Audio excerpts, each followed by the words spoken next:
If you follow me on Instagram, then you know I won't shut up about GTA 6. And yeah, to a point I apologize if every time you open my Instagram story you're just hit with a barrage of topics about GTA 6. But can you really blame me? For a little context, Rockstar Games is my favorite gaming development company of all time. And yes, I know they've made mistakes. They basically left GTA 5 and Red Dead 2 story mode to rot.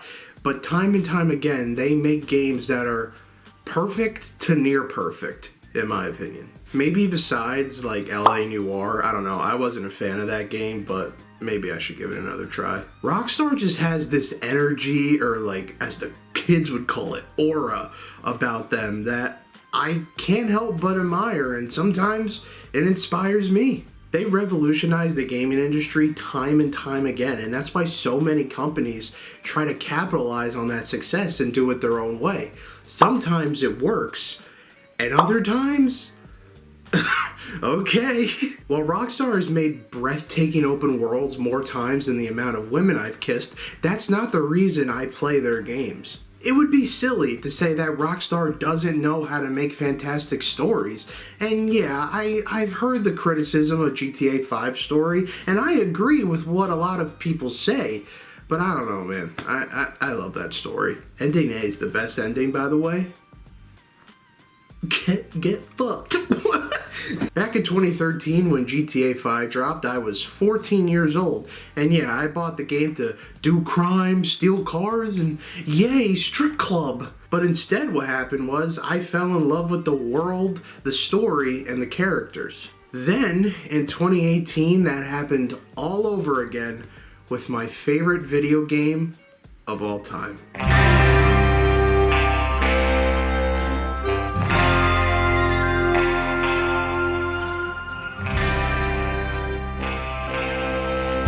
Man, I can talk about my love for Red Dead 2, the whole Red Dead series in general, until May 26, 2026, but I plan on making like a multi-hour long video about the Red Dead series someday, so that'll have to wait. But let me just say that Red Dead is my favorite story ever told in any form of media. If it was a movie, I would put it over Jurassic Park. And if you know me personally, you know how big of a statement that is. The story of Red Dead 2 made me happy, sad, angry. I grieved for fictional characters. And at the end of the day, Arthur Morgan and John Marston, mostly Arthur Morgan, made me want to be a better person. Yes, the two cowboys that kill and rob made me want to be a better person. I know how crazy and a little cringe that sounds, but fuck it, it's the truth. I don't know what kind of voodoo magic Rockstar does in their writing room,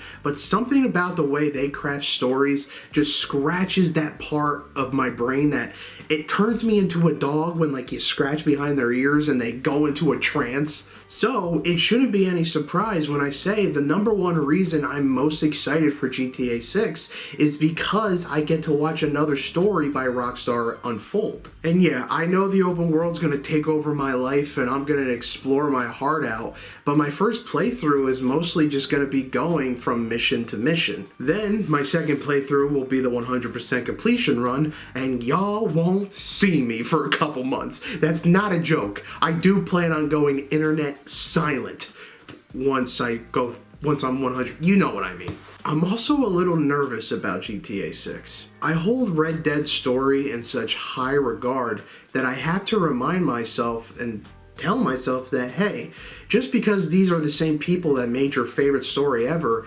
that doesn't mean lightning's gonna strike in the same place twice. Don't get me wrong, I have full faith in Rockstar, and I think GTA 6 is going to be a story that's talked about for years and years for good reasons. But if I keep trying to make it live up to Red Dead's, I'm just going to get burned. For example, I did the same exact thing recently with Donkey Kong Bonanza and Mario Odyssey. Gameplay-wise, not story-wise. While I think Bonanza is a near-perfect game, I kind of polluted my mind with expectations for this game, wanting it to be Odyssey 2 and recapture that magic, instead of letting it stand on its own just because it was worked on by the same team. So now, I'm slowly training my brain to not make the same mistake with GTA 6, because if I do, it's gonna hurt. And while I've been doing good and making good progress on that, anytime I see anything new about this game, I spiral, but in a mostly good way. I start thinking about how the story will plan out, not setting up huge expectations,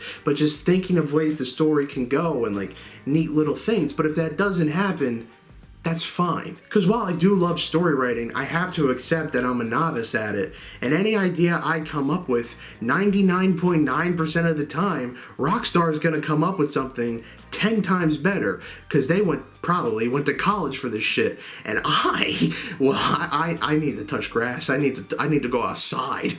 This is my most anticipated game of my entire life until like Red Dead 3 is announced. I don't even think there needs to be a Red Dead 3, but if it's announced, I ain't gonna say no. And many people are experiencing the same anticipation I have for this game, and that's cool because it's led me to discover a lot of gaming news and GTA exclusive content creators.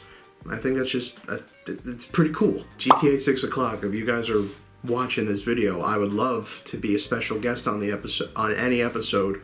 I'll just talk about the game with you guys for like, you guys usually record for like an hour. Hit my line, ring, ring, ring. Have you listened to the new Tyler, the Creator album? I have. It was alright. I just know this is going to be Rockstar's most detailed open world because with every game it gets better and better, and I'm going to sink many hours into it, and I'm going to have to remind myself like, hey buddy, it's been 6 hours. Maybe get on the treadmill or go outside. And while I'm not a dedicated GTA Online player, I only play it like from time to time. I know when GTA Online 2 drops, me and my friends are gonna play the hell out of it, and I'm really excited for that. But I'm staying true to myself. In GTA 5's 13 plus year lifespan, I have not spent a single dollar on those in-game shark cards, and I want that pattern to keep going. Honestly, I know we're like 10 months away from the game being released when this video comes out. If you're watching this video a month before the game's release, lucky you. I know it sounds like a long wait, but are we really gonna pretend and not say life doesn't go by a little too quickly sometimes? We're pretty much almost over with 2025 if you think about it, but I know those last 4 to 5 months are gonna be torture on this big brain of mine. I think it's big.